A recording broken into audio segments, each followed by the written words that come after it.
When the indigenous people of the Bahamas, likely the Lucayan Taino, first encountered Columbus and his crew on October 12, 1492, they experienced a mix of awe, curiosity, and caution. The sight of the Europeans, their ships, and their strange clothing and metal weapons was unlike anything the Taino had seen before. Columbus and his men arrived with an air of authority, carrying weapons and displaying objects like mirrors, bells, and colourful cloth that were foreign to the Taino's world. Curiosity and wonder. The Taino likely viewed Columbus and his crew as something out of the ordinary, perhaps even otherworldly.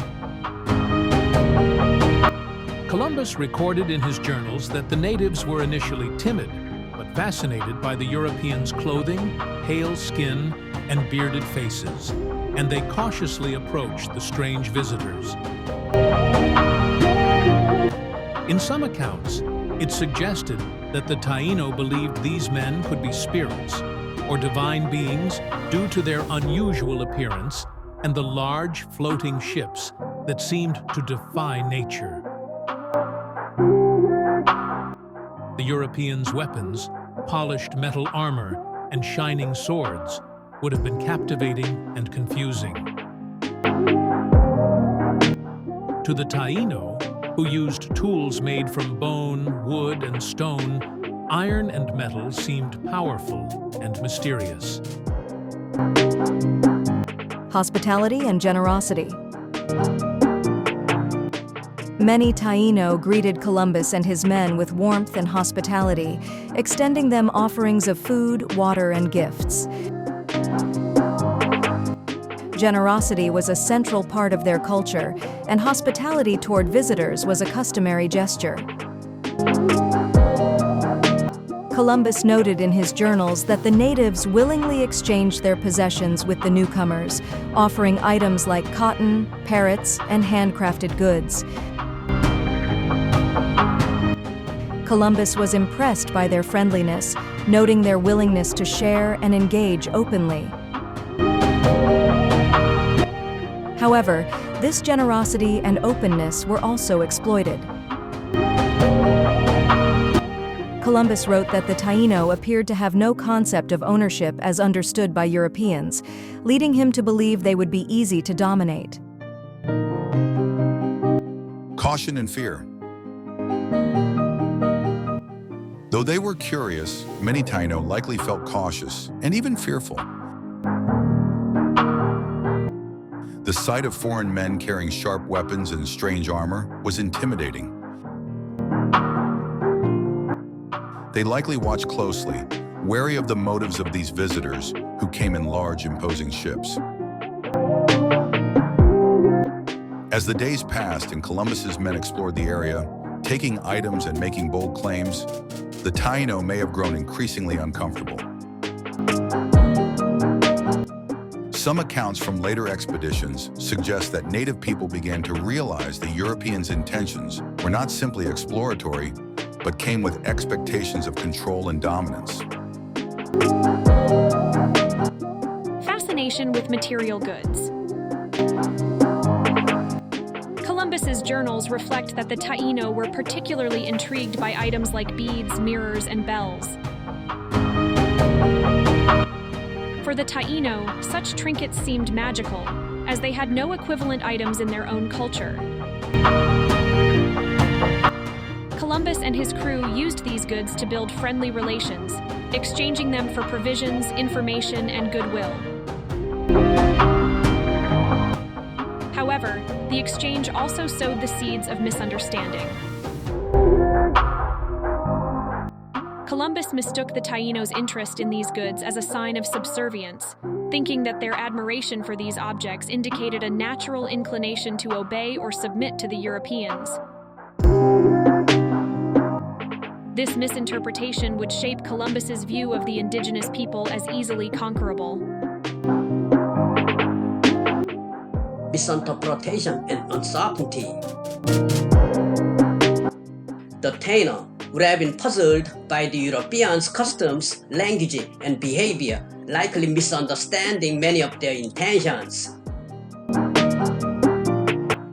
Language barriers and cultural differences meant that both parties relied on gestures and assumptions to communicate. Columbus interpreted the Taíno's gestures of welcome as acceptance of his authority, whereas the Taíno may have simply seen these gestures as part of customary hospitality. In the beginning, these encounters held promise and intrigue for both sides, a glimpse into an unfamiliar world.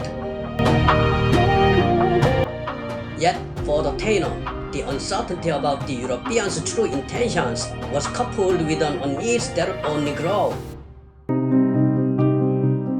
While they may have initially hoped these visitors were friendly or even divine, the demands and actions of Columbus and his men soon revealed a more complex and ultimately tragic reality.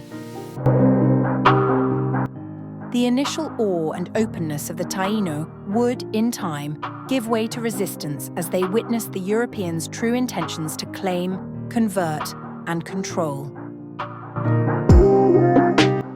This first encounter marked the beginning of a profound and painful transformation for the indigenous cultures of the Americas, forever altering their world. When Columbus and his crew arrived in the Americas, they quickly began seeking valuable items, particularly gold. Columbus was motivated by the promise of wealth that could be brought back to Spain and by the need to fulfill the expectations of his sponsors, King Ferdinand and Queen Isabella, who hoped the voyage would yield riches to strengthen Spain's position in Europe. Early encounters and the desire for gold. Upon landing in the Bahamas, Columbus noted in his journal that the indigenous people wore small gold ornaments, such as earrings and necklaces. This sight immediately piqued his interest, and he began inquiring, through gestures and rudimentary communication, about the source of the gold. Columbus asked the Taíno where they obtained their gold, believing it could lead him to vast reserves or cities rich in treasures similar to the fabled wealth of Asia, which was his original destination. Searching for gold in Hispaniola. As Columbus continued his journey through the islands, eventually reaching Hispaniola, modern-day Haiti and the Dominican Republic, he grew more insistent in his quest for gold. He asked the indigenous people to bring him any gold they had and to tell him where he could find more. He even left some crew members behind to establish a small settlement, instructing them to search for gold and other valuable resources while he returned to Spain with his initial findings. On Hispaniola, Columbus encountered more gold in the form of small items, which fueled his ambition to locate a more abundant source. In his reports back to Spain, Columbus promised that the islands held ample gold, convincing his sponsors that the lands were ripe for exploitation and colonization. Demanding tribute and imposing forced labor. As Columbus's voyages continued, he escalated his demands for gold, eventually imposing a tribute system on the Taíno people. He required every adult Taíno to collect a specific amount of gold dust every 3 months. Those who complied were given a token to wear around their necks as proof they had met the quota. Those who failed to deliver the required amount faced severe punishment, including mutilation or death. Because the gold deposits on the islands were limited and insufficient to meet the high demands, many indigenous people struggled to produce what was demanded, leading to hardship and suffering. The Forced labor and harsh penalties devastated the Taino population, causing many to flee or resist, which in turn led to violent reprisals from Columbus's men. The impact of Columbus's demands.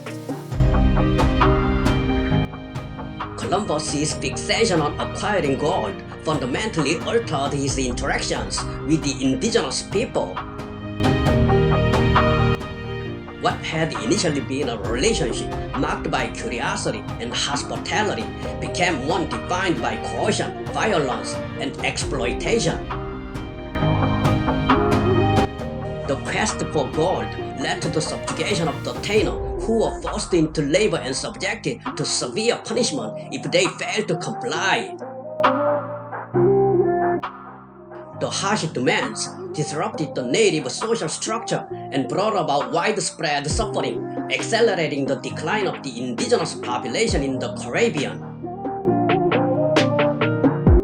In summary, Columbus and his crew did indeed demand valuable items, particularly gold, from the indigenous people. This demand for wealth was a driving force behind Columbus's actions and contributed significantly to the tragic consequences of European colonization for the native populations of the Americas. Thank you for watching the video, The Search for Gold, provided by History and Current Events. This is Gina, and Sarah, Lily, Bill, Brian, and Tony have also contributed so far as narrators. Thank you.